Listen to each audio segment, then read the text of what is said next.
एक गांव था लखनपुर। वहाँ गरीबों की एक बस्ती थी।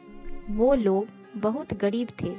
वहाँ के लोगों को 2 वक्त का भोजन भी पेट भर नसीब नहीं होता था।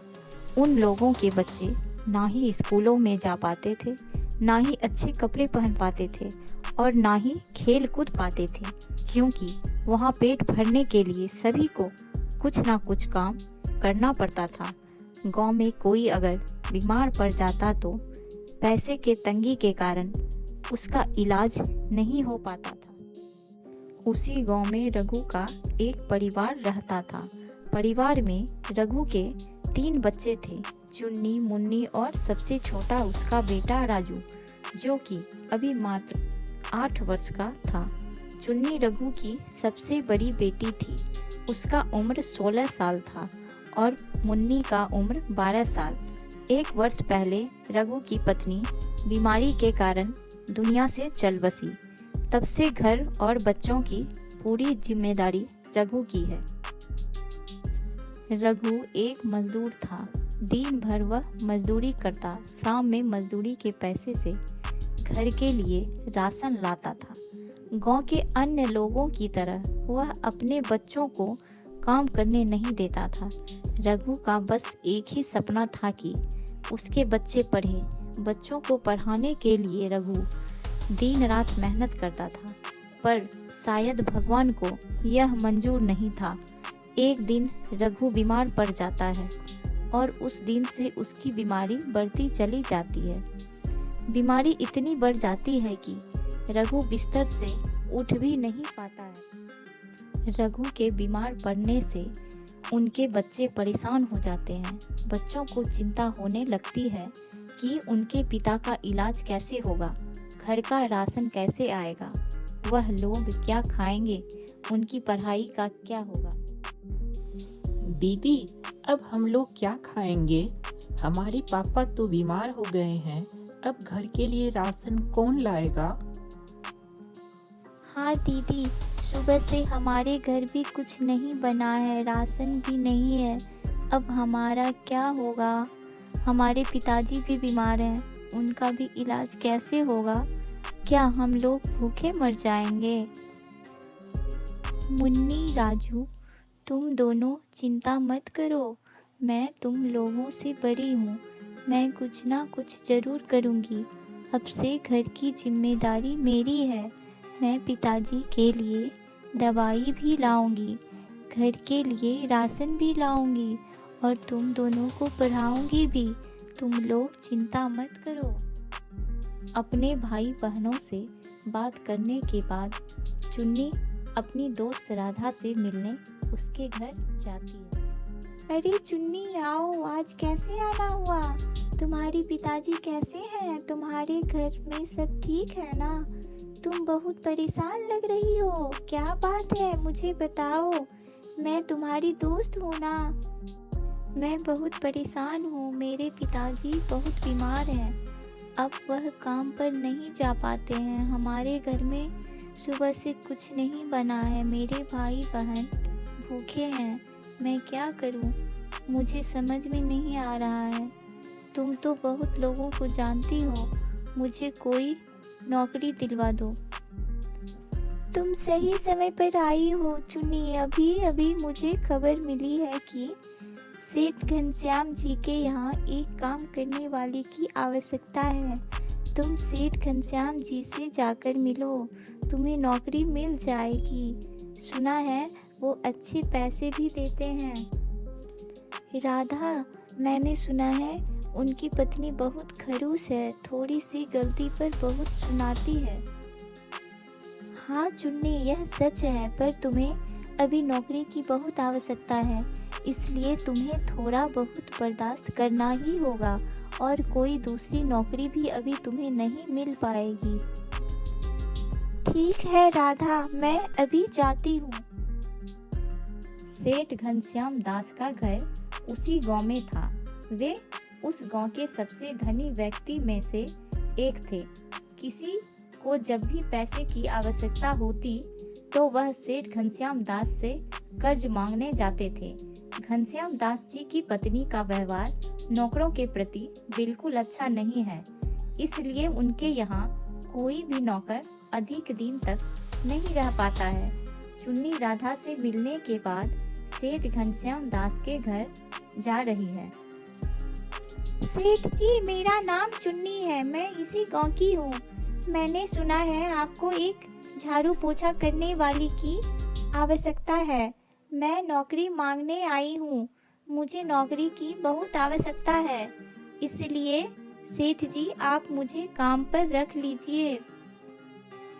ठीक है चुन्नी, तुम्हें काम पर रख लूंगा, लेकिन मैं रोज के तुम्हें 50 रुपए दूंगा और 2 वक्त का खाना। क्या तुम्हें मंजूर है? हाँ सेठ जी, मुझे मंजूर है। ठीक है, तुम कल से काम पर आओ, मालकिन तुम्हें काम समझा देगी। वह रास्ते में यह सोच रही है कि नौकरी तो वह कल से करेगी। आज उसके घर में कुछ नहीं बना है, उसके भाई बहन भूखे हैं।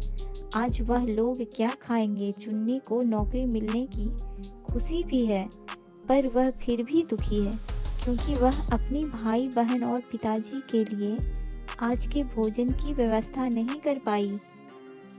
घर पहुंचने पर चुन्नी देखती है कि राधा उसके घर में बैठी है।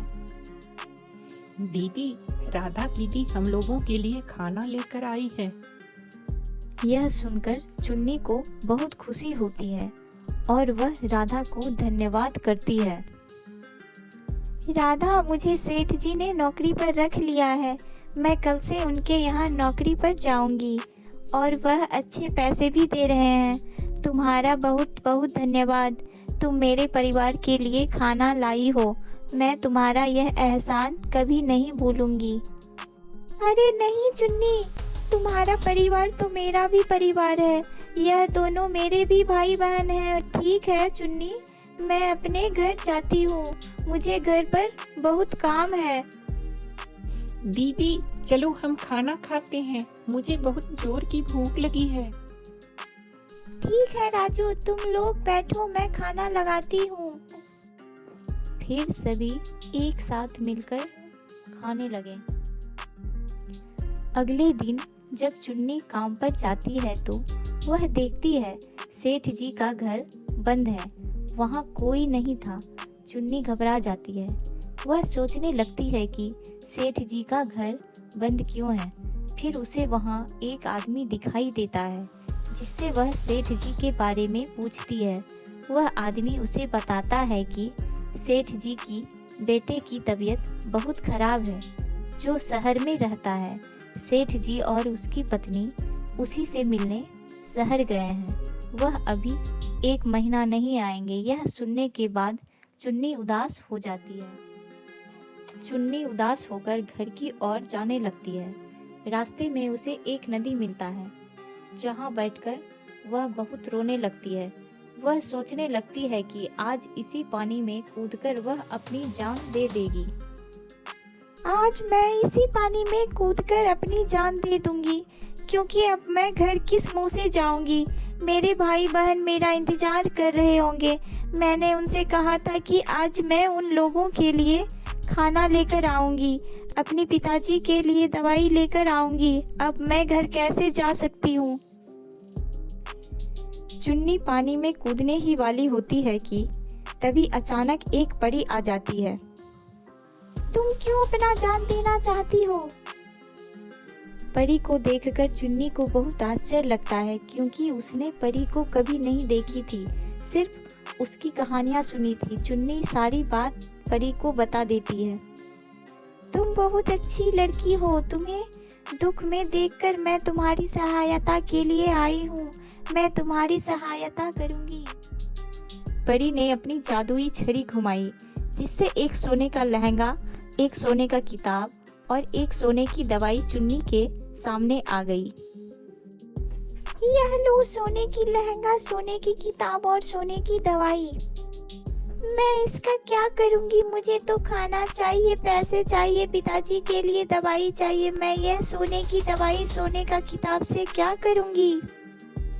यह कोई साधारण लहंगा नहीं है। यह तुम्हें रोज नए 10 लहंगा देगी।